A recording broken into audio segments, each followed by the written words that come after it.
Meron ho akong pinuntahang lamay. Lamay ho ng aking kaibigan doon sa malayong lugar. Ngayon ay pagsilip ko doon sa Ataol, ay nakita ko nakataob yung bangkay. Nakadapa ko ngayon.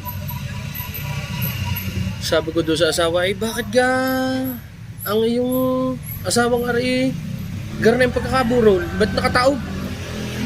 Ay sabi, ay habang naiyak yung message, sabi, kabilin-bili na ng kumpare mong yan huwag siyang ihaharap. Sa dami ng utang, ay wala na siyang mukhang ihaharap. Kahit pa siya'y patay, walang mukhang ihaharap.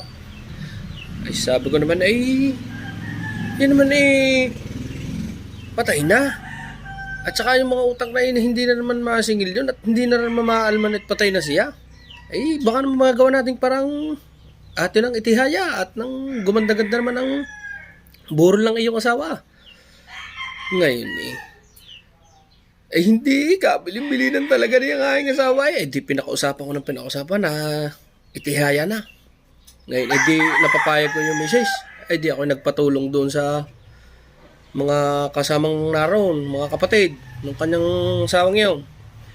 Ngayon, di hawak namin sa paa. Sa iba'y sa balikat. Bilang pa ako titihaya natin. 1, 2, 3. Ngayon, ipagkatihaya namin, sabi ng bangkay, gumay. Gumay na. At wala raw talagang mukha kaya harap.